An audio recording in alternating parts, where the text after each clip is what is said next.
Finn's favorite episode of Star Trek of all time includes pet death. No notes.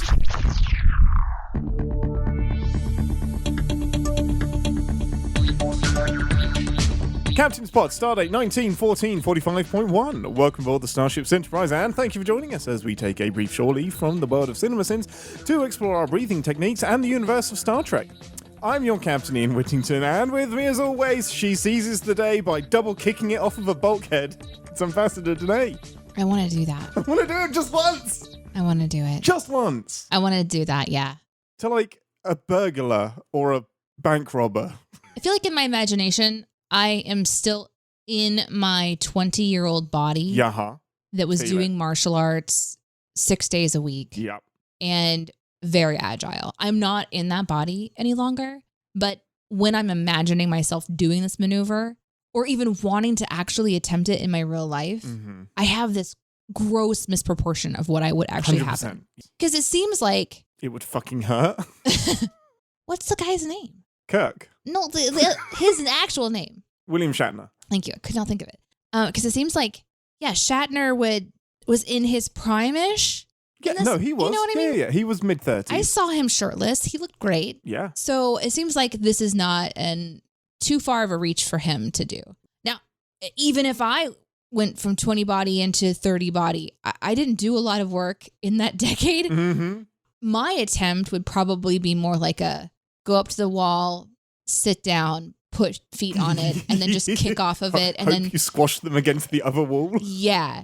Hopefully the floor is actually hardwood, and then I just sort of slide across like majestically. You get carpet burns. I would definitely get carpet burn if there's carpet. Yeah. I think no matter what condition you're in, it's a maneuver that I feel does as much, if not more harm to the distributor as it does the receiver.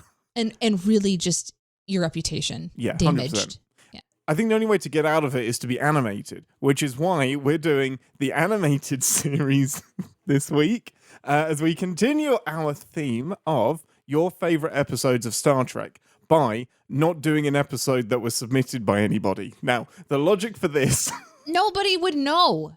You're telling them, but nobody would know. The fact that I'm telling you, this is on Survivor, where you give away a piece of information to gain trust. Okay. I am holding up the integrity of our theme by admitting that this wasn't specifically submitted by anybody. However, it is one of my favorites. But you've already done your favorite. No, I haven't. Oh, I thought you No, I haven't. I haven't told anybody my top 5. Also, this is your show. This isn't in my top 5, but it's up there. However, it has such a great connection to last week's episode that I am taking the live chat from last week being so excited as a submission. So this is submitted by the live chat as a whole, because the connection between this episode and last episode is amazing. And it's such a great episode of Star Trek anyway. So with all of that, as the ambassador tries to choke herself out of this segue that I'm attempting, this week we are doing our first ever episode of the animated series, which is season 1, episode 2, Yesteryear. Ambassador, quick prediction for what happens in this episode. Okay, so Yesteryear. There's going to be reflections happening. We're going to be reflecting on the past. This might be a flashback of some kind to the good old days. Maybe it starts off with an elder person sitting on a wooden cabined porch, drinking lemonade, looking out the fields and rocking slowly back and forth, potentially chewing on like a wheat of some kind. And someone comes up and says, "You all right there, Grandpa?" And he's like, "I'm just remembering the good old days in the yesteryear." And then it just sort of like, like Wayne's World style. And all of a sudden you realize that this old grandpa, this weakling, this wizened man used to be something else. And this episode shows you what the something else is. Can't wait to see if that happens this week. In the meantime, we will head over to the holodeck to watch the episode. We'll meet you in 10 forward for a full debrief. 2 to be out.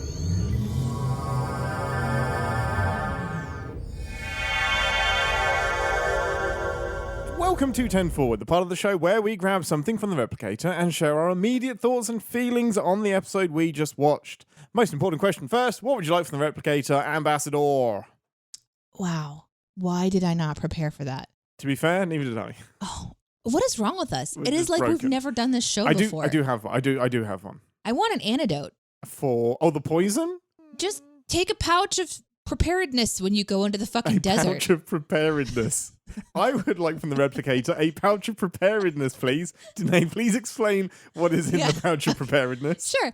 So, first of all, it's like a bag of holding. So it can have a lot of different things inside of it, many things that you've forgotten about that are sort of just like floating in sort of magical stasis until one might need it. So we are breaking physics. That's good to know. Good. Obviously, hypospray. Clearly. Well, what would be in the hypospray? Isn't you can't just like, it's not one thing. Isn't that just what it is? It's just hypospray? The hypospray is just this miracle. Fuck it, fix it cure. I thought that's what it was. No, you always say it's a hypospray. Yeah, no, they load specific things into it. Otherwise, you'd just be getting jabbed with a needle. Sorry, I didn't load it with anything other than oxygen. You think the hypospray is just this magical fix everything That's stick. what I thought it was until right now. This is kind of like the whole 10 forward situation all over again. No, it gets loaded with like imiprovaline and antioxyhydrine and. Well, then that's what the fuck is in there. Yeah. Just all these different hypospray versions. So whatever you need, it's all preloaded in there, including a poison one. So one hypospray. What else is in there? Is it like 10 vials or is it 10 hyposprays? 75,000 versions of hypospray, whatever you might need. Are you having an anaphylactic shock? There's a hypospray for that. Mm-hmm. Are you meeting somebody you need to get rid of your halitosis? There's a hypospray for that. Yeah.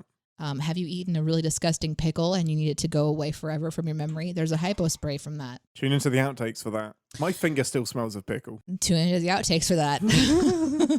Other things inside there, obviously a sandwich.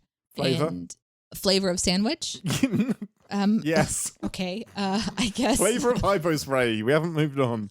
Did you think sandwiches were just one sandwich and then it had all the flavors that you needed? In the future, it must be a bit like the gum from Willy Wonka, where you just pop it in and then it's just like a multitude of flavor. But we know they don't have gum in the future. We established that in Take Me Out to the Ball Game when O'Brien and Julian Bashir are enjoying the whiskey-flavored bubblegum. Right. I didn't say it was bubblegum. I said like it. Where you taste something and then it has whatever flavor you want. Fine. Kind of like they had a whiskey bubble gum. Yeah, got it. So in this case, you could just chew on bread and maybe it tastes like tomato soup or something. I don't know. Why would I want my bread? You asked me what's in my bag of Give us a synopsis. This has gone way more off the rails than we ever have for an episode of Star Trek. Do you know how much more room there is in my bag of preparedness? So much. I have just said hypospray and sandwich. We don't have enough room on the tapes. They're going to run out. Raw potato, baked potato, scallop potato, twice baked potato. We're going to start recording. This is just reminding me of shrimp. Mm-hmm. We're going to start recording over the beginning of the episode. Shrimp kebabs. Yeah. Shrimp scampi. Water. There's also water. Just lots of water in there. Is it in a container or is it just loose water? What about you? What is it? What are you going to be doing in the replicator that doesn't exist in the show? What am I going to be doing in the replicator? I mean, making with the replicator. Okay, there we go. I'm going to make some era-appropriate snow clothing for Vulcan. Even though I don't know that we saw any snow, but he definitely got the right winter garb. Did he say winter? He specifically said like a snow jacket or like snow parka or something like that. I didn't think he said that. I thought he said it was like just appropriate, something appropriate. I'm pretty sure he got specific. Somebody out there will tell us. Give us a synopsis, Ambassador. In today's episode, which is Captain's favorite. No. It's one of your favorites. One of them, yeah. Not in my top 5, but it is. I thought you said it was in your top 5. No, I can't in good conscience put this in my... You literally said before we started the show. Myself. I backpedaled so fast. I stopped listening so fast. Why am I surprised? In today's episode, we learned that Ian's favorite episode of Star Trek of all time includes pet death. Fair. No notes. That's all that happens in this episode. It is not. This is like a bit of a backstory episode to Spock with a clever twist that Spock saves Spock. And we get to see Spock's mom and dad again through this sort of interesting little mini adventure of a little boy Spock running off to find himself and kill his pet on accident. And that's all. So sad. Ambassador, this is your first and our first interaction with the animated series on this show. Let's just get an overall, as the kids say, vibe check on the animated series. What did you think of it? What were your initial reactions to the animated series in general?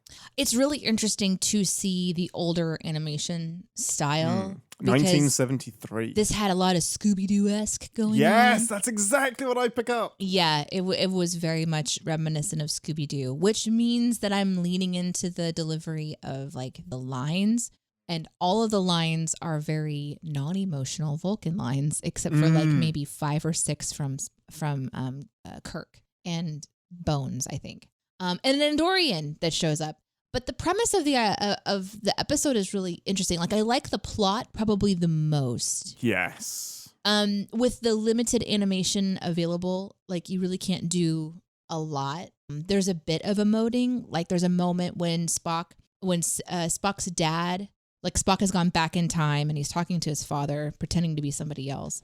And Sarek, yeah, nice, yeah, seems to react a bit, and his eyebrow sort of arcs up, and that's the only indication that there's some sort of like all in the eyebrows. Yeah, something going on there. But we do get to see some really interesting things with animation that you just don't get to pull off with a live action show, and this is the same for every episode that we've seen of like, well, CGI, but Prodigy, which is CGI, like an animated in that realm. Yeah, but even in Lower Decks, where there's a uniqueness to where we can go in this like imaginative space. So getting to see more of Vulcan, getting to see the interior of the house, getting to see like new spaces and new creatures, it was a lot of fun. We got to I got to see like the bird person. And they are a legit crew member. I believe they're a historian on the ship or a science officer, something like that. Yeah. But yeah, it's one of the great gifts of the animated series, and it's one of the reasons that the writers wanted to come back to do it, especially DC Fontana of legendary Star Trek writing fame. That one of the reasons they all wanted to come back was they get to they get to write about cool planets and aliens and have all kinds of different crew members that you definitely couldn't do with live action at the time. So, and I love that they took advantage of that. Instead of having exactly the same crew, you have a cat person on deck, you have this 3-armed alien person on deck that kind of looks like Saru from Discovery, but with an extra arm coming out of their chest. You have the bird person. They really take advantage of the fact, hey, we can draw whatever we want here, guys. Yeah, and that was fun. I like that a lot. It is a shift away from, a lot of times I'll be drawn in to just look at the act, like watch the acting. And because it's different, like it's interesting too, because it's not like Lower Decks.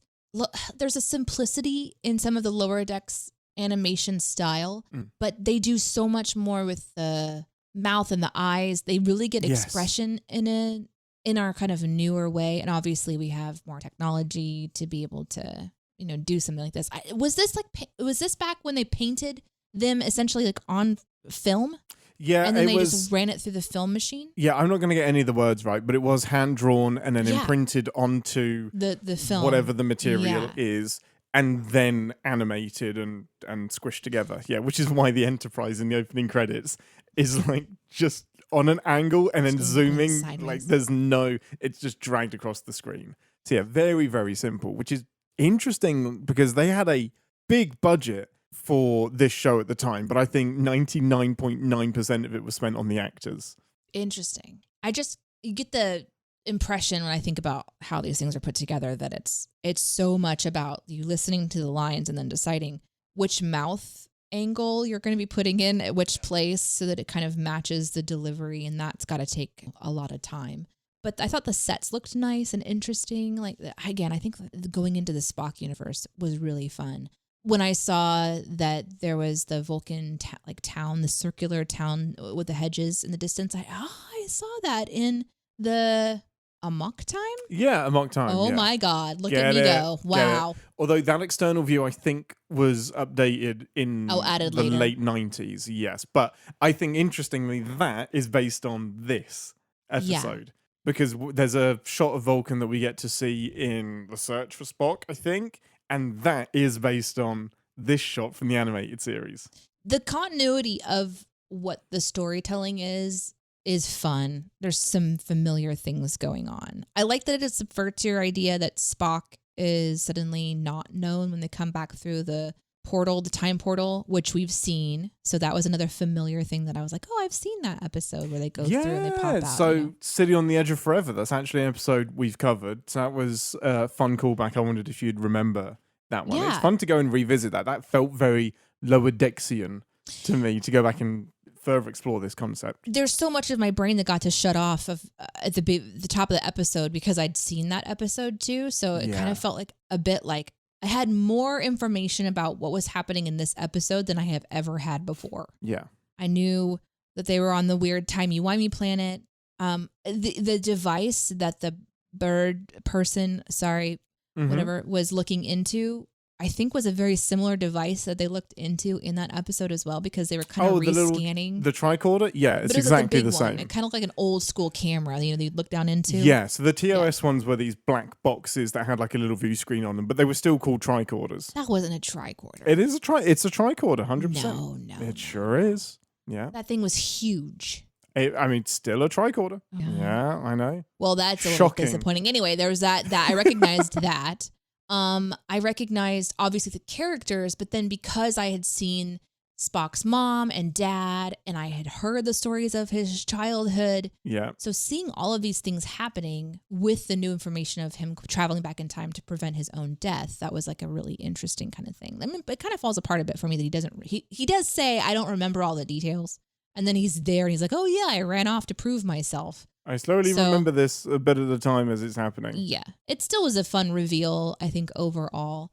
For me, the part of the episode that just sings the most is the sort of conversation between Spock and his dad, Spock and his mom, Spock and Spock. There's just so much of like what I'll call future Spock. Yes. That's trying to influence the pain of past Spock. And it ends up meaning he has to sacrifice his own pet, which is just wild. It's wild to think like Spock's mom, Spock himself dies. So they pop out of the time machine and the time has changed just enough that no one recognizes Spock because he doesn't exist. And they find out that, and this probably should have happened before he started talking about the details, but they find out that it's because there was some scanning that was going on while they were in the time machine that essentially erased Spock.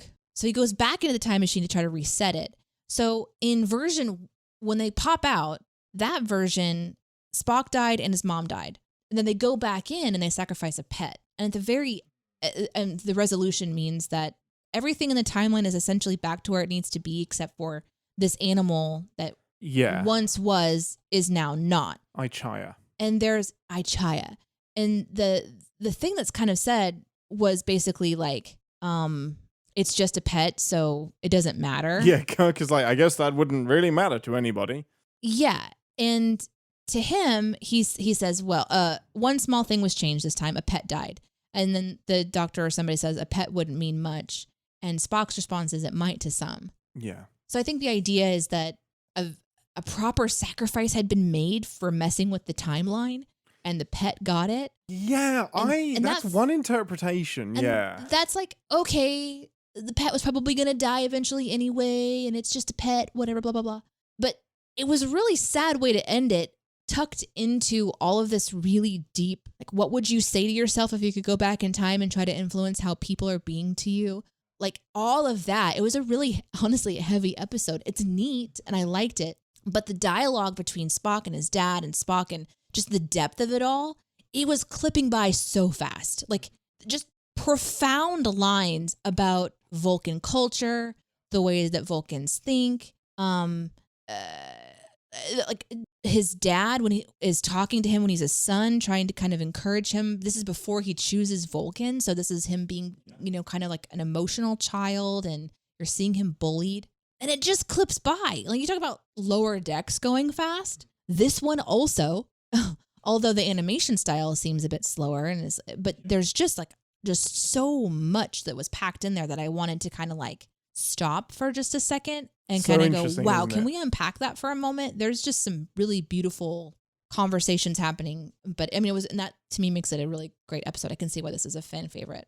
Yeah, it packs in 24-ish minutes. It packs in so much Vulcan lore, but it isn't it's repeating a little bit about the relationship with Spock and his dad, but I feel like this is the first time it's really explicitly been said that Vulcans do have emotions, they just suppress them. So I think even back then, I feel like in the 70s and late 60s, it's like, man, why do we ever see Spock emotional if Vulcans don't have emotions? And I think that myth that Vulcans don't have emotions was prevalent from the very, very, very start, because Spock would always be offended and we would always like have to interpret what that means. And this is DC Fontana, who it has as much to do with Star Trek lore as anybody else out there. Explicitly saying this is what it means to be Vulcan. They have emotions, but unlike humans, they manage them really closely. Yeah.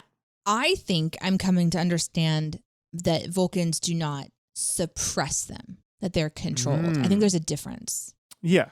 So he said Vulcans do not lack emotion. It's just that ours are controlled, and logic offers serenity, and we deal with them, the emotions, not to let them control us.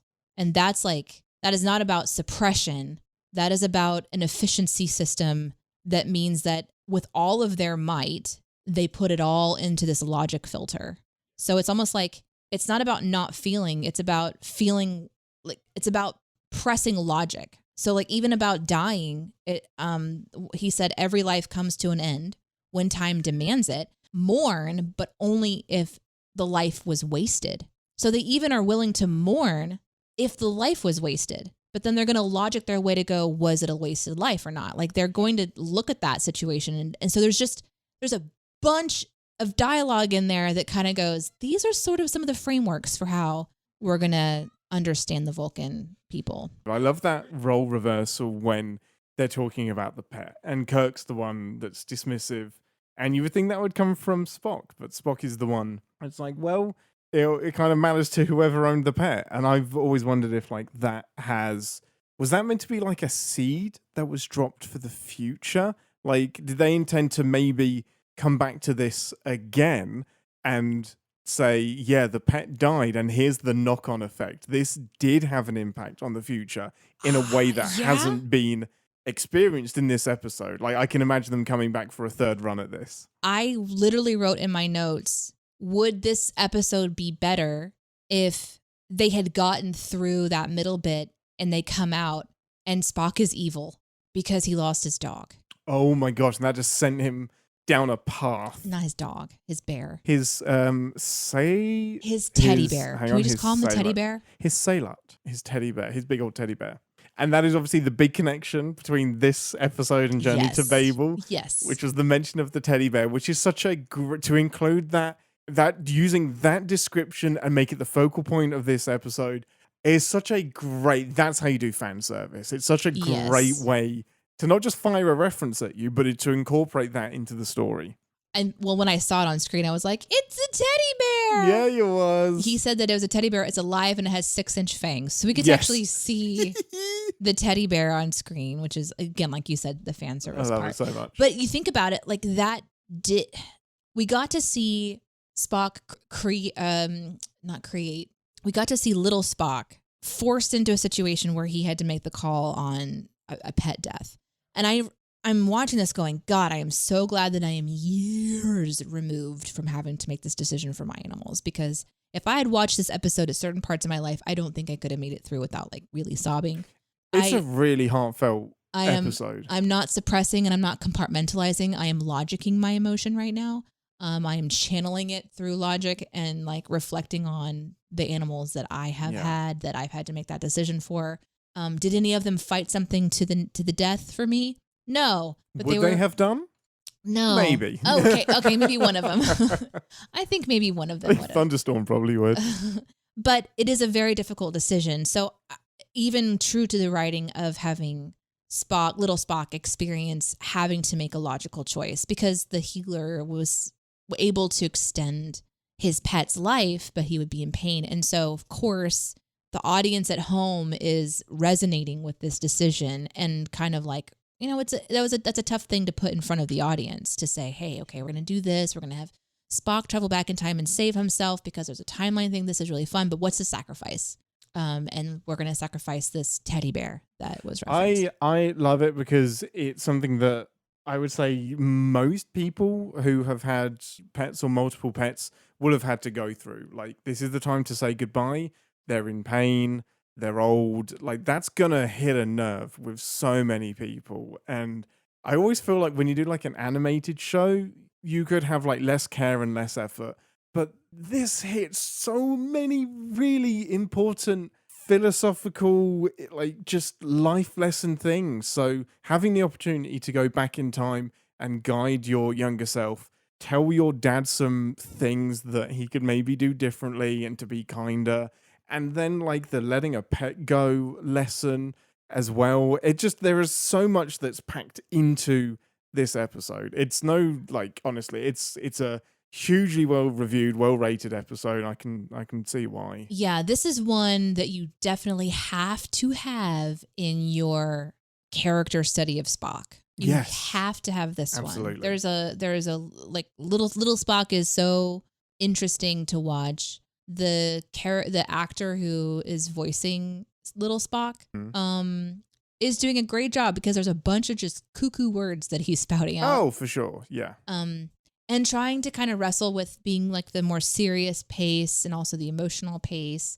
And there's this really funny bit where he's like, I have an appointment with my classmates. I'm going to go neck pinch them. Yeah. My cousin taught me how to do a Vulcan neck pinch. I love that. So you can still see some of the spunk, like the kid spunk, because we're seeing the Spock before multiple things that he's gone through by the time we see him, which includes like an emotion purge or whatever, and these other kind of rituals that they talk about. So yeah, the Kazwan, where you choose your path, either human or commit completely to being Vulcan. It's just great. I love what they chose to explore with this. Like, they obviously knew they were doing a Spock episode, and I can imagine by this point, like, well, we've done a little bit with Vulcans. Like, how are we going to approach this in a fresh way? And this is such a great way to do it. It really is. We also saw some interesting things too. We saw like a little bit of an alternate reality where this Andorian was Kirk's first officer. Yes. And I was furiously trying to write a note and then distracted by Twix, who literally came up to me, put his paw on my arm, and pulled my hand off of my computer to force me to pet him rather than take notes. Yeah. And in that little exchange, I missed something. So there's a moment when they've popped out of the timey-wimey thing, and they realize they're in an alternate future where Spock does not exist. Mm-hmm. They go to the ship, they find some information. We learn about, that Spock died out because he wasn't saved by what we now know as himself. We find that his mother dies, his dad never remarried. It's kind of like a tragic, serious situation. Yep. They go back to sort of undo or at least figure out if there's more to learn. And there's an exchange between Spock and the Andorian. I think what I caught was that the Andorian was basically like, I don't know that I'm okay with this. And then we kind of skip over this whole thing, but... Well, it's interesting, and it's one of my sins, but we can get into it now, because the Andorian isn't in this episode much. But he basically says, if you go back in time to do this, that means that you'll be the first officer, and I won't be anymore. Yeah. And he's like, I'm supposed to be okay with this ? And Spock is basically like, yeah, that's the gist of it. And then the Andorian, completely on his own, says that would be hard for a warrior species to accept. However, the other things that Andorians really value is family. And therefore, I am okay with this. Live long and prosper. And I'm like, wow, was that? Way to just have a self-resolution. Like, nobody convinces him. And he's just like, shrug, I'm okay. Like, we do not have time to convince the Andorian to delete himself from time. He's just going to be okay with this. But my big sin there is that this is a multiple timeline situation. Like, they've mentioned this. This is where time converges. So this is just one timeline, and essentially Spock and Kirk have returned to the wrong one. So by no means is the Andorian not still existing in this timeline. Yes. Parallel to the one that Kirk and Spock are getting back to. Yes. But it's very muddy. Like, that entire thing is muddy in this episode. I kind of, in some ways, am glad that it was part of the writing that was included in the final of the show to sort of at least somewhat address that Spock and Kirk are making a decision for the many about what is best. we, the fans, are like, yeah, we want Spock to be known, of course, and everybody else be damned. So in a weird way, maybe it's like, sometimes I feel like the writers get out their angst with some of this stuff. And maybe it's getting all the letters that are coming in going, you should do this with your episodes. You should do this with this character. And the writer is saying, you know what? We're going to kill Spock's teddy bear because you just asked for that. You don't even understand what you're asking us to do. You want the perfect timeline? Okay, then we're going to have to take something from you. So we're going to kill the teddy bear. Now, are you happy? It sort of feels like a weird, I understand that there needs to be like something we feel something deeper here. I think, again, the pet death takes away from the Spock, talking to dad, kind of talking to mom situation. But Spock as cousin influencing parents is what leads to the conversation we saw in Babel. Yes. You know? Like, it's very interesting. It's just like Spock tells his father to make up for me saving your son. Yeah. You need to just like be something to him, you know, pay attention to him or like try to understand him or whatever he says. He says something in that. And dad's like, that's a weird one, but okay.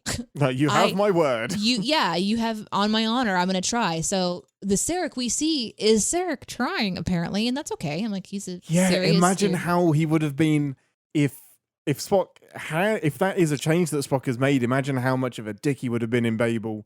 Had Spock not done that, would he have not said, hey, Amanda, you're embarrassing my son, quit it? But I think it's great that Spock also talks to, old Spock talks to young Spock about how his mother embarrasses him. And that's a direct tie back to Babel as well, because that is what she does. Well, and it's a memory that's very dominant in his mind as well as not fitting in. But I think he's kind of reconciled with a lot of that through logic as an adult. And now he's talking to this child that he's remembering all of this sort of like. Yeah. But my point kind of is I'm trying to sort of like get into this idea that the writers, though they wink and nod at Kirk and Spock making this decision for everyone, the Andorian no longer being first officer, et cetera, that they have no idea the effect that it has. Like, what was the episode we just recently watched? It was a Voyager episode. Year of Hell? That was that was it. The two-parter, I think. Yeah. So just changing one thing all of a sudden wipes out entire civilizations. Like as far as they know, nothing has changed, but you can't be for sure. Who knows? So you already fucked it. So okay, now your mom is dad and your dad's out there somewhere. Mourn your mom. Actually don't, because she lived a great life and her life wasn't wasted.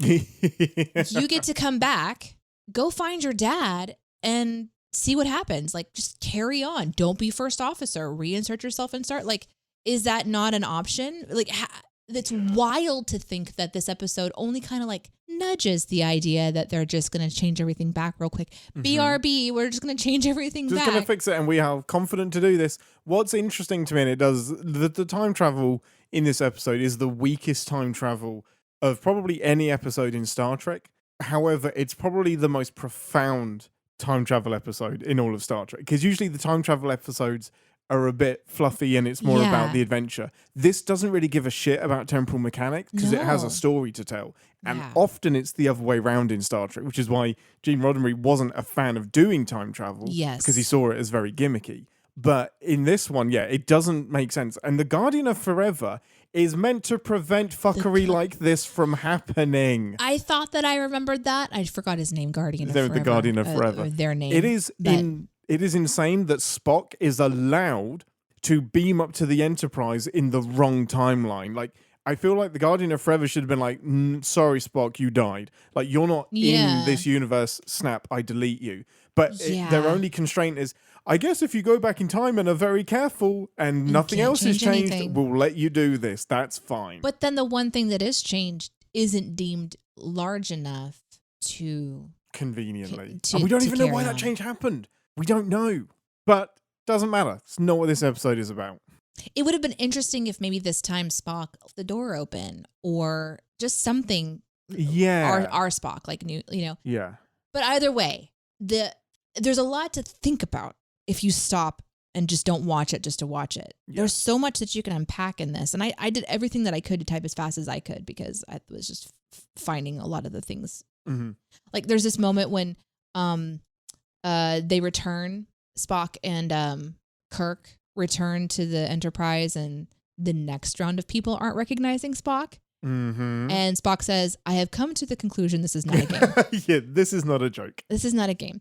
Yeah, I thought that was clever. Like that's I really love that. There's so much clever writing, Vulcan writing, and I don't know. I think I'm, as you guys now know, I'm pretty obsessed with. I can't say obsessed because I don't look this up anytime outside of the show, but I just think you're on your way. It's such an interesting part. Like, what a gift to try to give people logic, to try to like genuinely understand what a logical conversation is, a healthy logical conversation. Clearly, they thought that McCoy was playing a game and playing a trick, which is definitely conceivable. Was it McCoy? Yeah, on the planet, yeah. But then when Scotty joins in and it's independent of McCoy, Spock's like, nope, okay, that's it. This is real now. No one's fucking around. Yes. Yeah, I really, really love that. We did get, there's another scene I want to jump to, which is the kids bullying Spock at school. And I think this is such an important scene because we've mentioned this before. Like, at what point does logic kick in? And bullying feels illogical, it feels emotional, it feels mean, it doesn't feel very Vulcan. So again, this is showing us a scene that, and Spock explains it later on, like kids are dicks. Like, kids have so much to learn. Even Vulcan kids have a lot to learn. They haven't gone through the same disciplines. So it's kind of, again, giving us permission for Vulcans to be emotional. It's not just they're born out of the womb with no emotions and they aren't just as capable of being dicks as everyone else. Yeah. It's like it's a practice that you like a journey that you give, but there is an element to it that is alien. So as a human on Earth, I think of different practices that sort of feel a bit Vulcanesque, like like becoming a monk, for example. Yes. I've never become a monk before, but I've seen it happen on TV, so it has to be accurate. That's got to be it. Yeah. But this idea that you sort of strip away a lot of the stimulus. Yeah. Uh-huh. You just strip all of that away so that what you're focusing on is almost simpler. Yes. But you're still on a deep journey of figuring out what you're trying to be. Yes. So Vulcan reminds me a bit of some of the types of people I've met who are very controlled in their delivery or their life. They have like these very controlled things, but it adds on this like layer of alien where there's different organs. There's a magicalness to it with the sharing of memories. There's something ethereal going on, which we get to see in Strange New Worlds with some of how Spock and T'Pring are interacting together and like the body swap stuff. Yeah, exactly. Just as a reminder that happened. We can try to understand the Vulcan way, but we really can't because it is this made up species that's really fascinating. But I still think it's just so interesting to see how the writers continue to approach telling people more information about this way of communicating that just distills everything down to logic and decide what you're comfortable with and not comfortable with. I think that the logical approach to the pet's death at the end makes sense. Like, that's something I think most people can watch and go, I agree, that was the logical decision. But maybe when it comes to the kids stuff, it's not very logical because they're being absolute assholes. And we can put it in the kid category of going, it's just kids being kids. But they still have a process, right? Like these species still have a process of purging that or going through the process of trying to like gain control over the intensity of the emotion. And we're just seeing that sort of on display. And the focus of their wild emotional vibe is they've focused on Spock. They've decided that he's the easy picking. Yeah, he is the embodiment of what they know they'll eventually be purging. And another resolution to that is not only that we learn that Spock is also going to go bully them with a neck pinch, which we're somehow okay with that. I am. But we also get to have a moment when an adult interacts with him and says, you're Sarek's son. I've heard that you're like a prankster. And purely because he's human. Well, the association is worse than that because, I hear that you're half human and humans have a propensity for pranks. There's no even evidence that Spock has pranks. He did. He admitted that was just once. Did he? Yeah. He said it was one. Let me see if I can. Oh, that's interesting. It's still racist. Speciesist. Let's see if I can find it. I heard that you have a tendency toward practical jokes, and he says that was 2 years ago. Oh, interesting. Okay, I Yes. backpedal. I rescind my statement. But the cool thing about that is Spock then goes, and this is what I was kind of getting at, is that the writers sort of address that it's not just the human stuff, it's that his nature, his character stands. And they even related to his mother talking about kindness and generosity, which is so fantastic. But anyways, he says, I love that. but has anyone told you like the son of Sarek is a liar? Mm-hmm. And he's like, he's like, no. And he goes, okay, well then I'm not lying. I love that so much. They give a little bit of a foundation to him having a hard time at school, being set apart, that going into the hierarchy of the elderly, even the healers that are on the outskirts. But then they give him the validity in that just one simple line, which I thought was really clever. It's just really, really good writing in this episode. It is some of the best Star Trek writing out there, and DC Fontana, we bow down.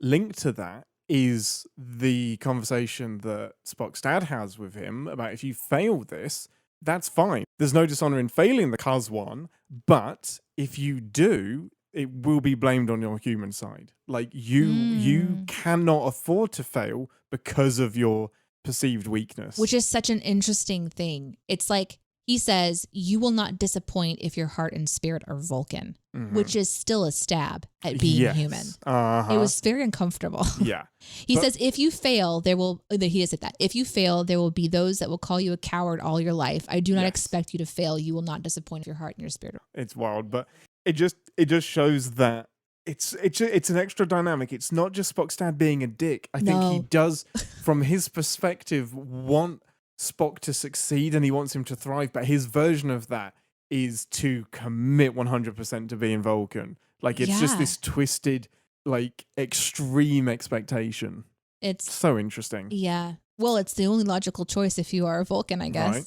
And that leads me into my next thought, which is just the animated series blows me away because it basically Paramount were begging for more Star Trek, but weren't ready to commit to a live action series. Right. Because they weren't too sure if they were going to do like a TV movie or a full blown movie or another TV show. They couldn't really sign the money off on it.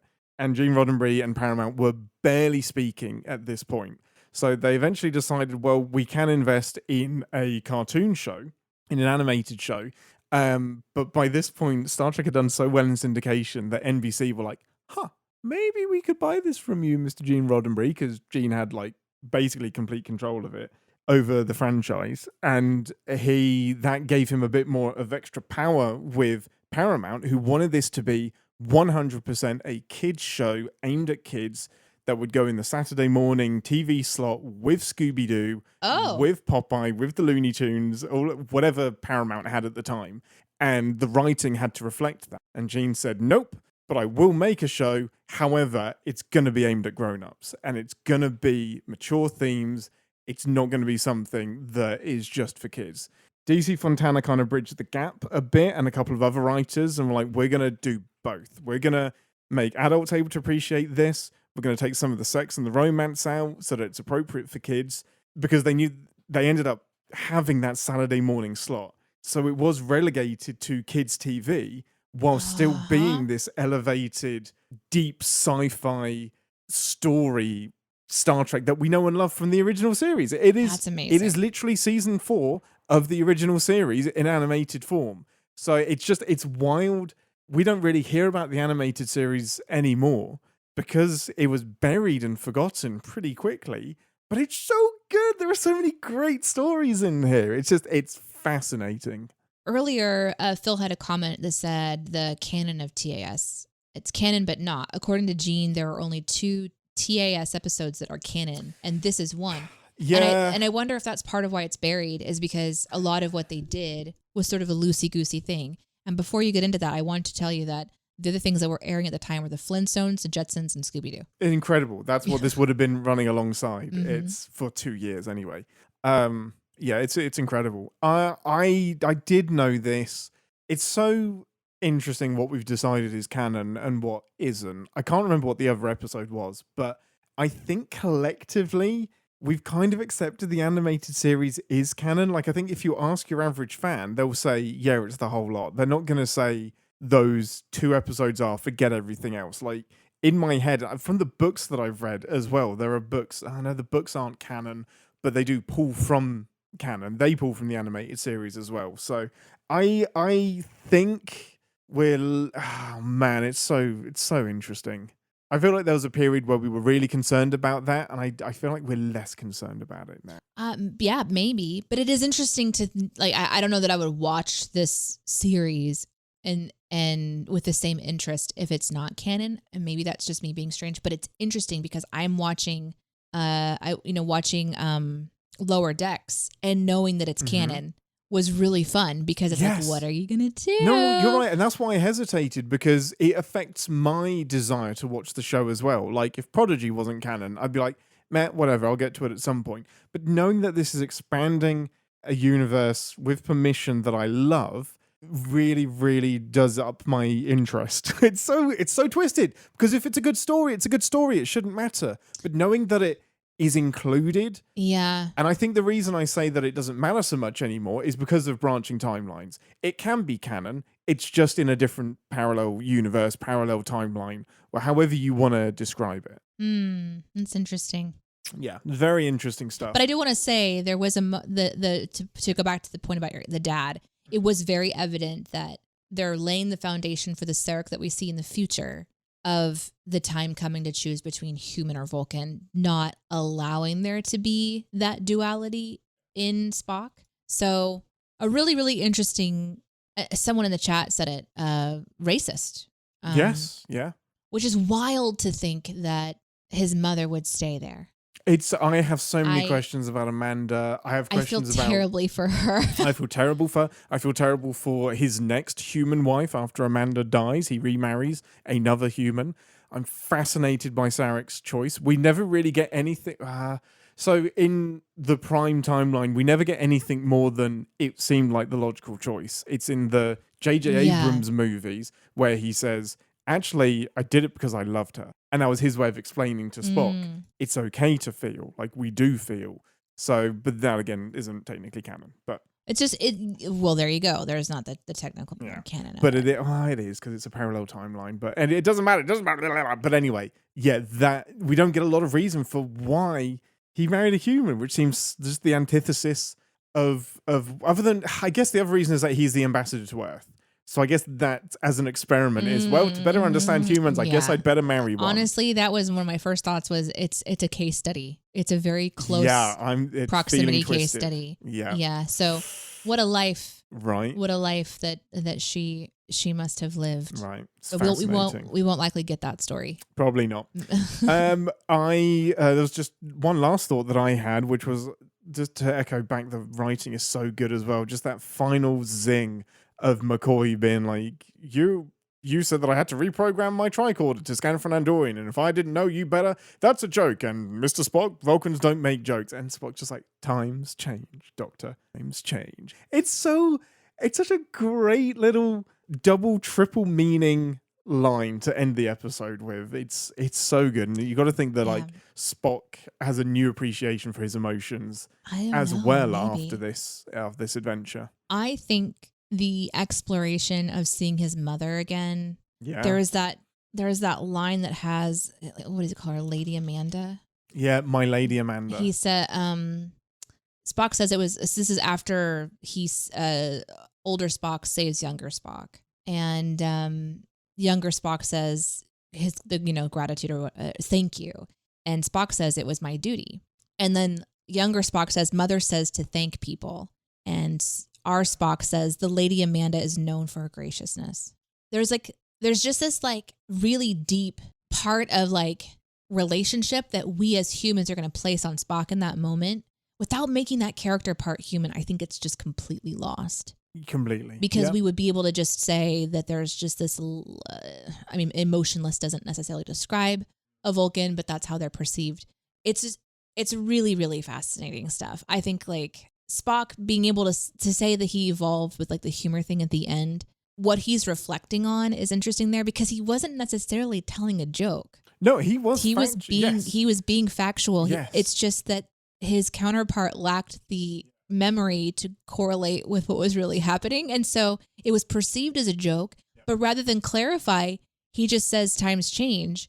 And it was that can mean so, like you said, so many different things. So Well, and times change is the joke. Like, that's the joke that he's delivering. Yeah, which that's is, the joke. That's the in-joke. So that's just that's so clever. The best voice acting for me is Leonard Nimoy, other than, his name, James Doohan, who is Scotty and voices 95% of the cast in the anime. Like, most of the extras are James Doohan. But Leonard Nimoy, I really get his voice. Shatner sounds a bit stiff. DeForest Kelly, a little bit stiff. Voice acting is hard. It is. It's not something you can just go behind a mic and do. But Leonard Nimoy, his voice, he nails it. Like, I think he's the best transition from the original series to the animated series for me. Before we move on, Ambassador, I just want to read your prediction verbatim. Oh my God, verbatim? Because it was so good. Verbatim as I wrote in your notes. So not verbatim as of Ian writing it. Flashback, reflecting to the past. The good old days.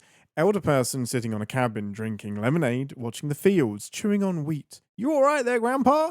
I'm just remembering the good old days and the yesteryear. Bubbly flashback. We see a young version of the old man doing things. Sorry. That is not what this episode was about at all. It's not what this was about. It was not about On Golden Pond either. So no, it wasn't about that. And it also was not about the origin story of Evil Spock. So, no, could have been. If he came back with a goatee, we would have known. We would have known. Or black gloves. Yeah. Oh my God, black gloves. It's so funny. Overall pips, Ambassador. Oh man, I think I want to give it 4 pips because the writing is really, really yummy. Yeah, it's 4 pips. It is yummy, delicious writing. As much as I love the story, the plot doesn't. The mechanics of the plot doesn't make sense. The mechanics of the plot is what gave me a pause. Yes, because there's just this timey-wimey stuff going on that I think is questionable and problematic. But I love the idea of older Spock having to save younger Spock. Older Spock getting to see his parents again, and that influencing the person that he becomes, and also influencing how they raise himself. It's a really cool, self-reflective episode.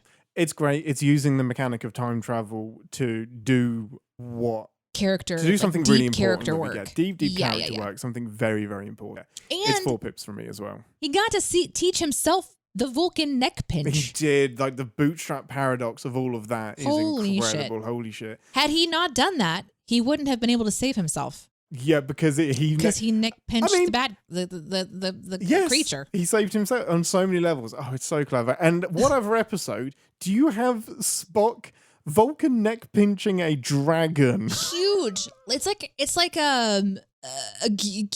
what are those gigantic lizards on the island? Godzillas? Yeah. No. Kimonos? Not kimonos, komodos. Komodos. Kimono is the dress. Yes. Komodo dragon. But now I need to see a version of a Komodo dragon. Yeah, Komodo dragon in a kimono. What would an artist do with that? Mash up. That. But yeah, he just jumps on it like a cowboy riding a bucking bronco. I love it. And then takes both hands and crams it into this creature's neck, and it works. It's awesome. Absolutely incredible. I just brought the image up on screen. I love it. It's an all-time moment. It's so great. It kind of looks like a lion's head. And the fact that young Spock never knows that he needs to train to that level to be able to complete the loop. Yeah. Because Spock doesn't... and that explains a lot about why Spock... Like, the lack of memory that he has explains why this isn't suddenly coming back to him. Yeah. It's just like, oh yeah, that was a cousin. Wait a minute. Second. Wait. Did he look like you? But I do have some sins on that matter. So with that, let's head over to engineering for some sins. Red alarm. Nope. No. Wait. Well, we are animated. Warning. Warp core collapse in 10 seconds. This is the part of the show where we re-engage our sin brains, remind ourselves that no TV show is without sin, even our beloved Star Trek. In 3 years, that might be the first time I've done that without looking at my notes. Ambassador, you may go first. I think the only sin that I want to and there's lots of them in the chat, so I'll go to the chat and I'll give the live chatters their due because there's some good ones in there. But my biggest hang up on this episode is that I did, and you confirmed it during the show, I thought that this Time Lord guy wouldn't let you fuck with time. But then they were like, not only are they, But then he lets him go back and do it again. He gives him like the pass, and I keep saying he, maybe it's they, I don't know. But I'm really bothered by that. I feel like there's I don't know that this could be written today. They'd have to write around it somehow. They'd have to figure out a way to allow them to go back in, because I don't feel like this would fly. There is so much about the time travel logic in this episode that for me doesn't make sense, and this is exactly the kind of stuff that we sin. So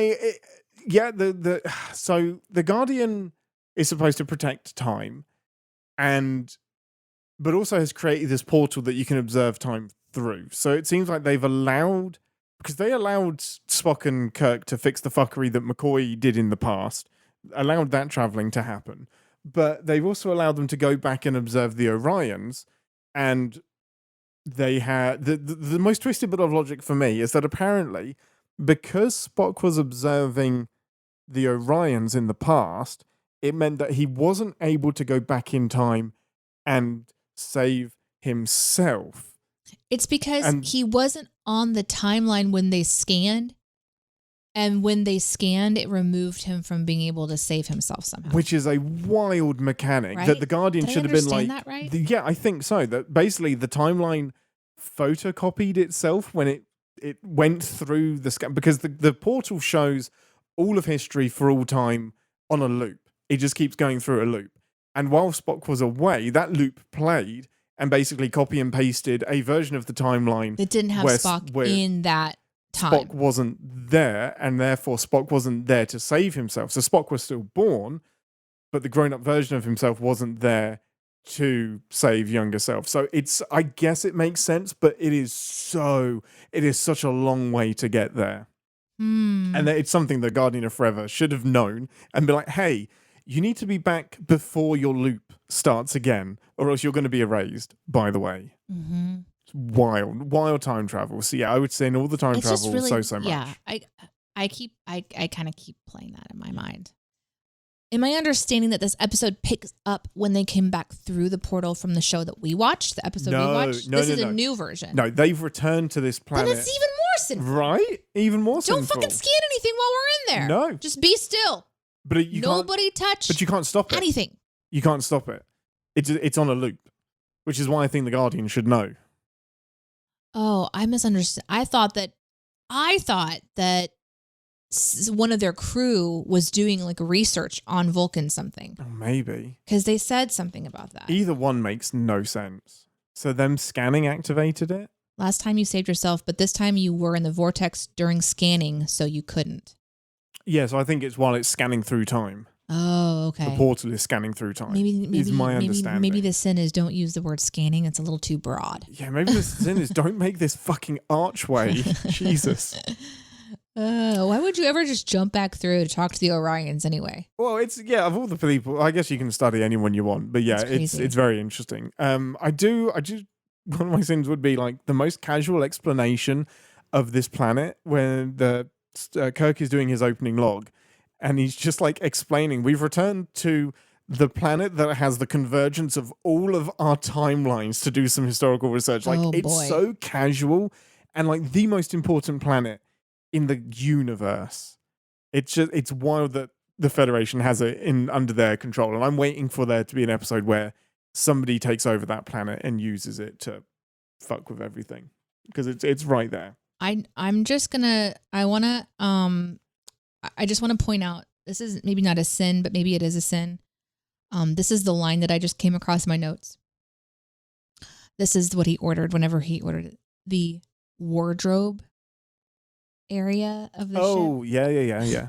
I was like, there's a wardrobe section of your ship? Uh-huh, yeah. I guess that makes sense. Y'all wear wardrobes and there's no replicators, you go undercover, right? No replicators. Okay. So it was a Vulcan leather soft suit, circa 88.7 Vulcan years, and a carrying bag. There's nothing about it being... There isn't the snowsuit. So I think when I heard soft suit, I was hearing snowsuit. Yeah. My mistake. I apologize. Suit, whatever that is. Sin on me. And I might have mistyped it. I don't know. No, I think you're right. But I want to sin the wardrobe people. Do it. Because you mean the people that drew? They created it so quickly. Yeah. And I'm sinning that.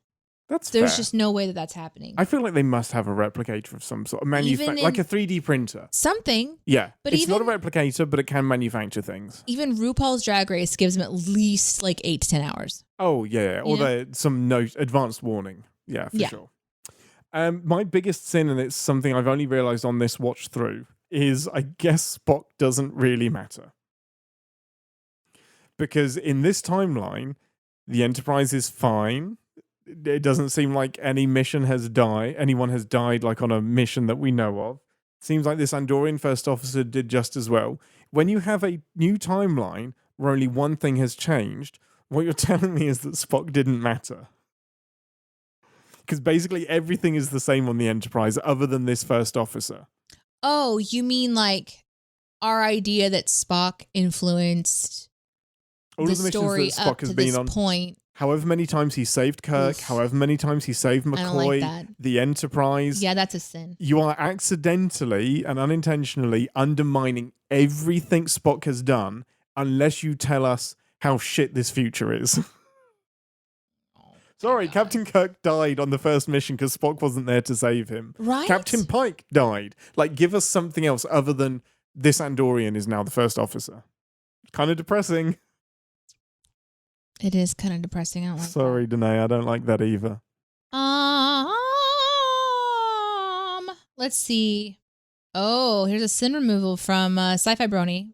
Says Ichaya, that's the bear's death, was written to help introduce children to and help them deal with the death of a pet and grieving. Great, isn't it? It's amazing. It's really true, isn't it? I love that. Yeah. Just all the pets that were accidentally being poisoned by the rat poison in that, It happens that a time. lot. Oh, no. Yeah, I bet that did Mothballs happen a lot. were just Yeah. everywhere. Just Yeah. basically people just lived in mothballs. I don't even actually know if mothballs are poisonous, but I'm just giving an example Yeah, of they're all the poisonous in things that some we way. think. Yeah. We hadn't done the research to know what kind of plants you're supposed to have in the house, that kind of thing. I want to know how many kids were doing Vulcan neck pinches to bullies. Yeah, that's and a then being sin. disappointed that they didn't work. Mom, I learned this by watching the cartoons. I think it's really messed up that the old Spock decided to let young Spock go off on this mission. And I started writing the sin and I started deleting it because I thought, okay, well, he knows this works out. So maybe that's why he's confident. And then I started typing again when Spock himself says things are different this time. It wasn't supposed to be like this, which means it's a completely new timeline. So we'll forget about that. But he doesn't know for certain that his younger self will survive this trek. It's so dangerous to go yourself. Send an adult who will be more believed than a kid. Like, it's a very human thing that you must prove yourself by going through the desert. Like, not now you don't, because this is different circumstances. It didn't seem logical. Are you talking about younger Spock's logic? This is old Spock's logic of staying with Ichaya while he sends younger self to get the doctor. Oh, at the end. At the end, because it's a difficult trek through the desert. And he's just like, yep, you'll be fine. You don't know that.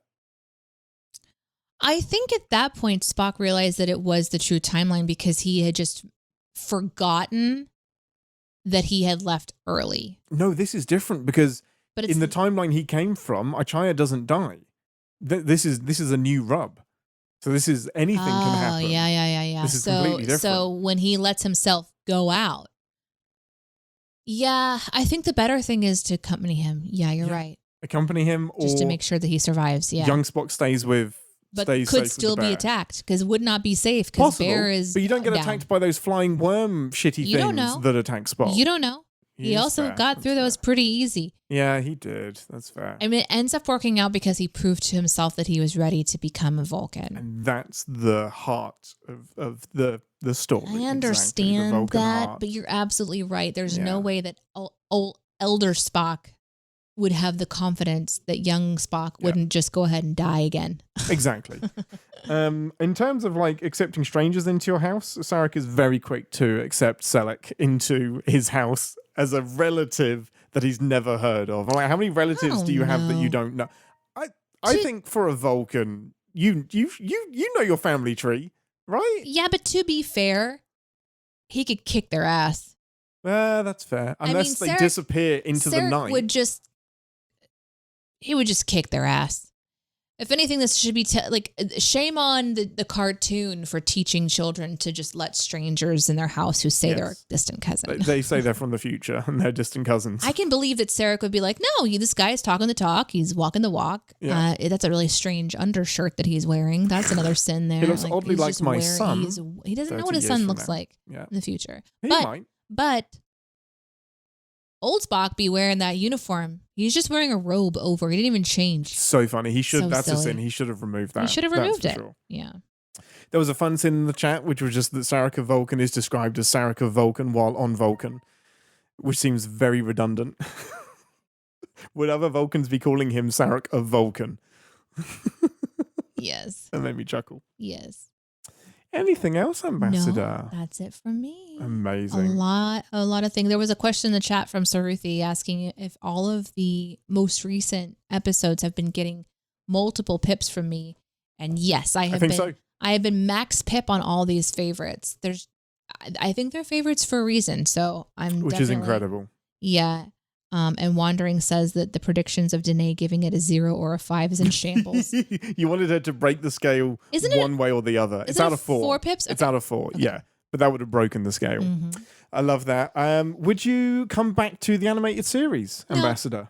No. It didn't do enough to bring you back. No, and it was honestly learning that there's not canon, number one. That changes my desire to kind of watch it. Because I want to learn more about the world of Star Trek as I go. That's fair. And if there's something I like that this one is canon. Mm-hmm. If I had been told this was not canon at the end of after watching it, I would be pissed because there was so much that seemed very on brand for Spock's story, and I think it would have been a disservice to not have that one be part of his history and kind of this neat little thing, but.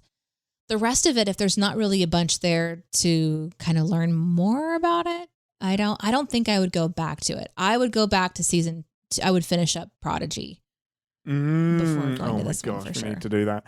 That's really, really interesting. It does make me a little bit sad, but I understand your reasoning completely. There is some absolute gold in the animated series. I really, really enjoy it. Well, next week's episode, I'm legit nervous about. However, before we reveal what that is, we've actually got time for an email this week. Woo! And I gotta go to the bathroom. Okay.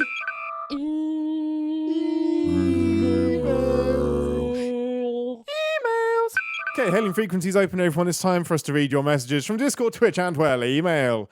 Decided to do this week because we have 2 that are very relevant. Deneé, where's my phone? Because they're both on my phone. I don't know where your phone is. Bollocks. Why are they on your phone? Okay, I know I've got them. They're in my brain. So one is a message on Discord from Brojem, who just wanted to say that they watched Journey to Babel purely because it was the next episode that was coming up on Captain's Pod, obviously, and it was their first time watching the episode, and it's a newly discovered favorite of theirs. They loved it so much, and they probably wouldn't have watched it had we not been covering it. That could have gone. Yes. It could have gone either way. That could have gone either way. It's fuck you for making me watch this. I love it. If there was one mission statement we had, it's that. I love that so much because it is giving somebody something that we love, giving them a reason to watch. Because a lot of the time we need a reason to watch something. I need a reason to watch content sometimes rather than just taking a chance. So I love that so much. Thank you, Brojem, for that message.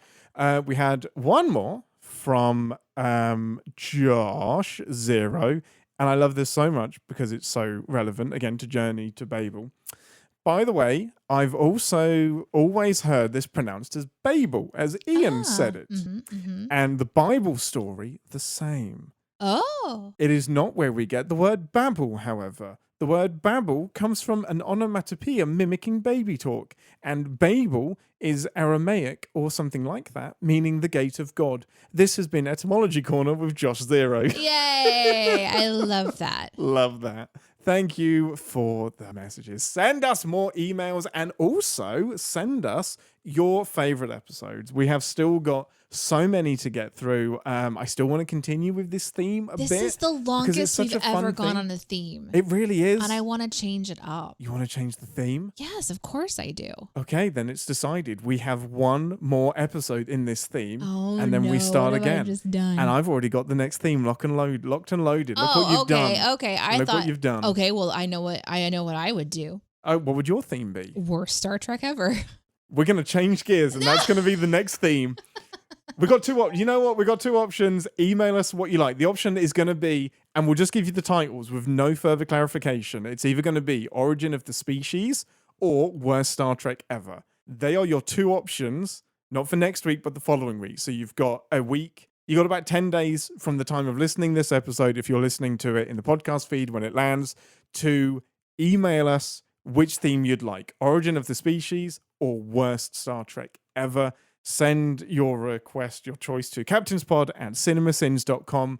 Join the CinemaSins Discord, discord.gg/CinemaSins. You can message us on Bluesky as well at captainspod.bluesky.social, whatever they do over there. What's really funny is the chat's blowing up, and I don't know which theme it is. Right? They're just giving us episode So I have titles, which no is fucking idea. incredible. It's amazing. Some of them could fit in both. Oh, dear. It's amazing. It's so great. I Oh, love it. dear. It's amazing. This is going to be So fun. crazy. Okay, so the episode that is going to close us out for the fan favorite theme that we've had. And this is perfect because this is the episode that has appeared on more lists than any other episode. It's going to be Deep Space Nine in the Pale Moonlight.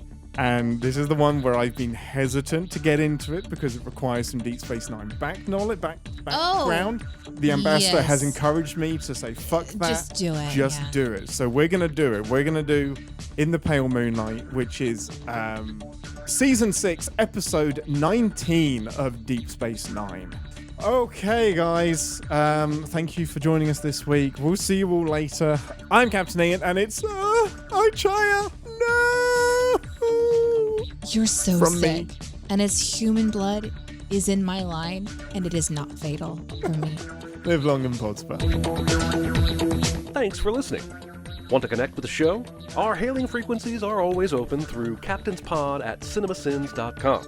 Like, comment, and subscribe on your podcast player of choice, and be sure to visit cinemasins.com.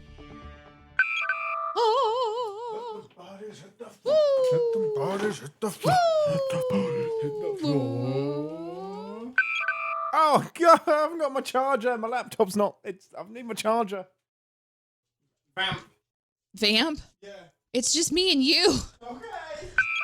Ever been tempted to try smelling salts? No, why would I ever try smelling salts? Because they're meant to like.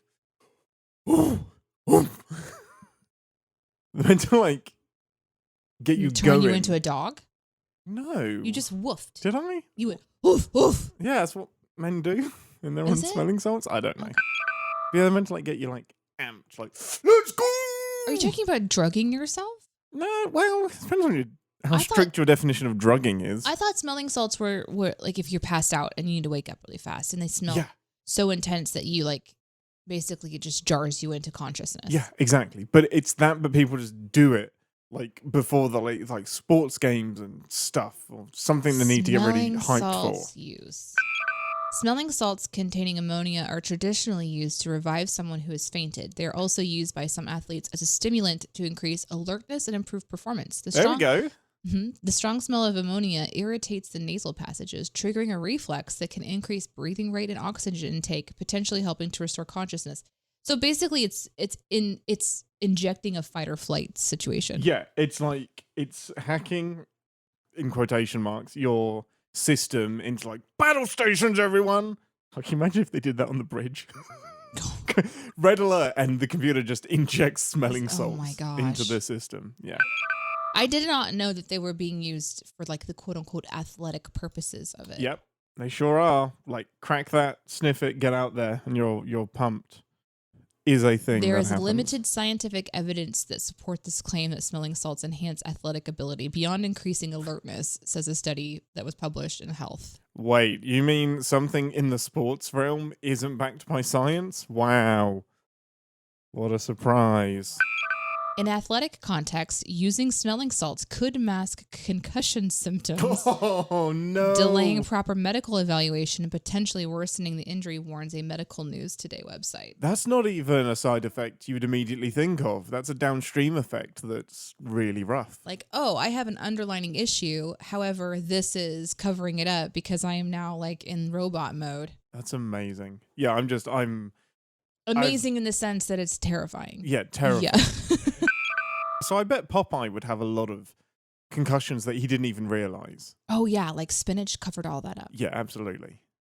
which really gave me an misunderstanding of like spinach properties Yeah, when I was right? little. Did you have the same problem? 100%. I was Yeah. like, give me spinach. It's the biggest mistake that the Popeye people ever made was not teaming up with a brand of spinach. Because I wanted to eat spinach so much because I believed that it was going to make me strong and powerful. Because I was a kid. Yeah. And, you know, And that's, yeah. kids. Imagine the people that made that cartoon. I do. Regularly.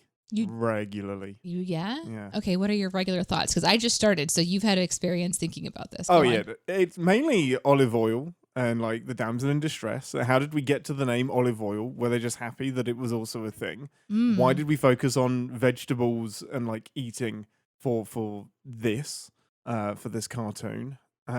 Just the choices that they make. Like, this reminds me of a conversation we had yesterday about why I don't want to show Iris the original series of Pokemon.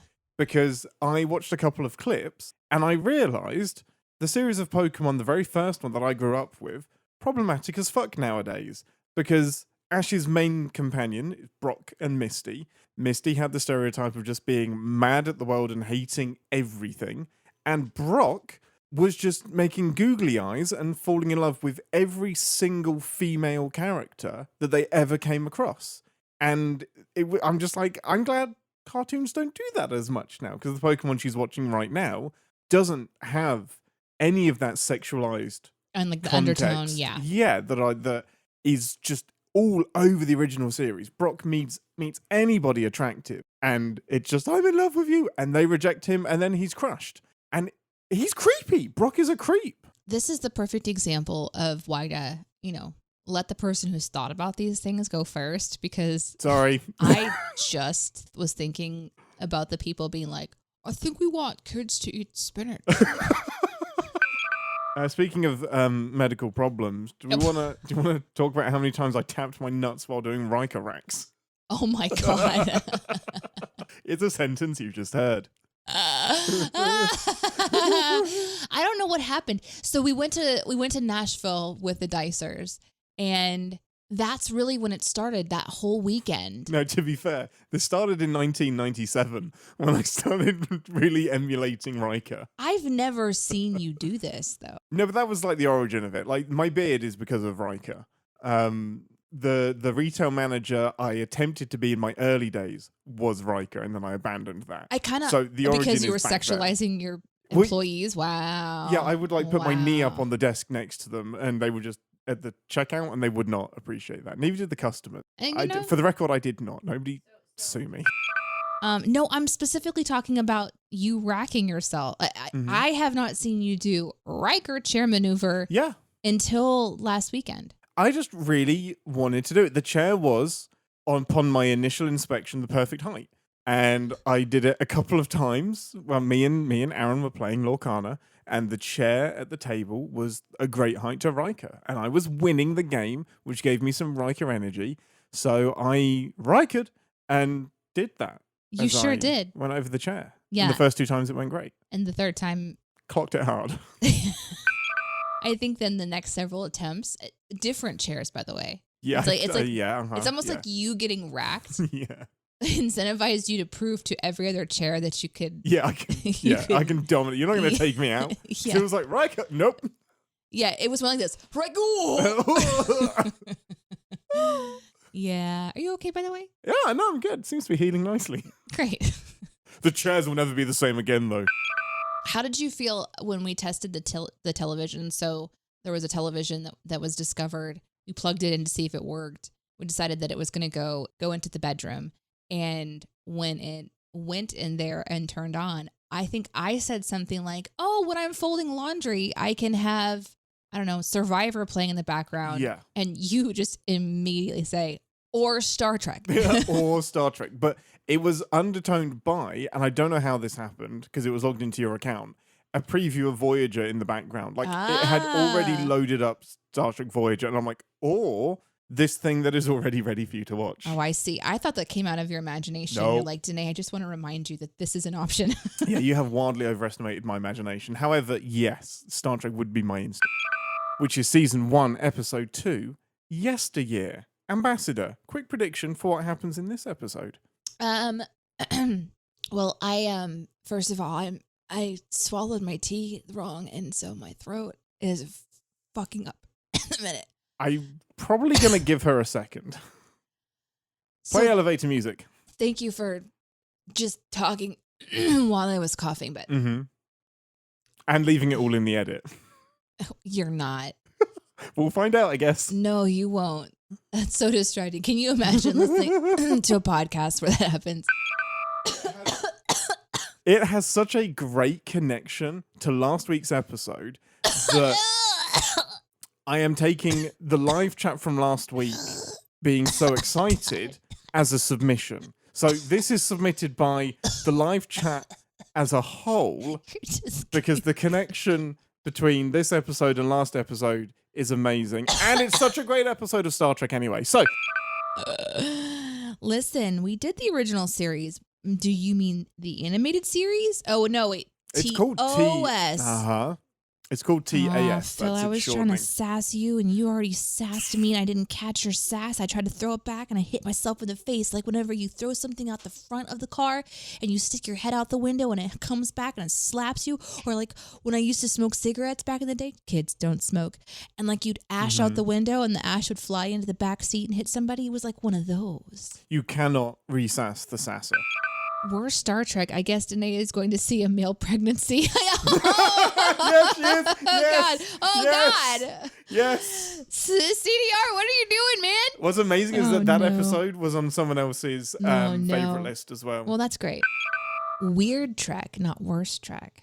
Weird Trek. That's interesting. Yeah, like There's some overlap. I mean, there's there. some definitely weird stuff. Somebody going did on. email me. I think it may have been David Ellis that emailed me some episodes for Weird Trek. Well, there was one a couple we did. I would definitely put that de-evolution one on the weird list.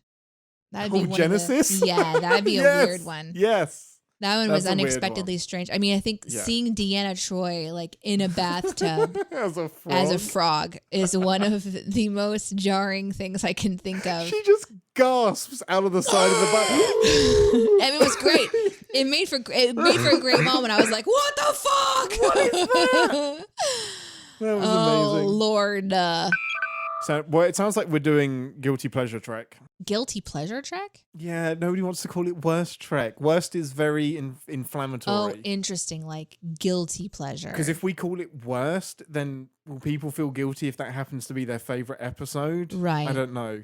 Yeah. I'm a strong believer of fuck it, I'll like what I like. I don't accept your judgment. No, I agree. But I agree, some people out there might be like, oh, that's my favorite, and they called it the worst. this Guilty episode sucks, but I love it. Season. Great.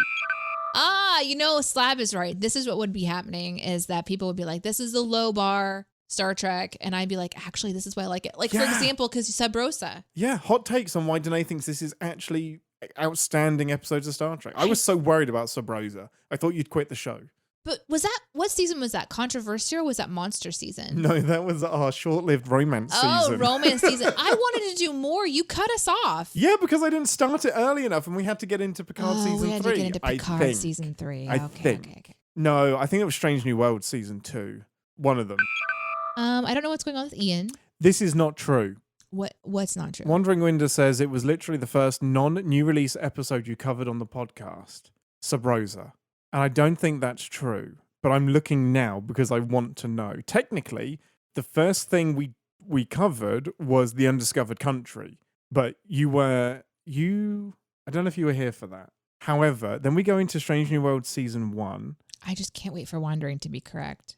He's right.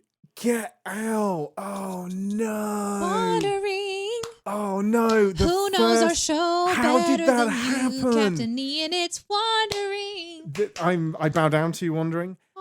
The first, what a record to have. The first episode of Star Trek we covered that wasn't because it was live was Sub Rosa. Listen, it was in the chat Wild every single choice. time that we were live. Anything that we did was all like, you gotta show her the candle, you gotta show her the candle, you gotta show her the candle. The first episode of Classic Trek we ever covered was Sub Rosa. I know it was because the chat wanted us to talk about it. Y'all wanted to have the conversation. And you're right, happen. it wasn't the romance era. It was just because we're doing Sub Rosa. That's incredible. Let us know about our volume, how this show sounds. This is a okay, I'm gonna mute him. Okay. Speedoodle me na na wee dee dee. Speedado weedle bing can doody doo. Turn and face the strange. Changes.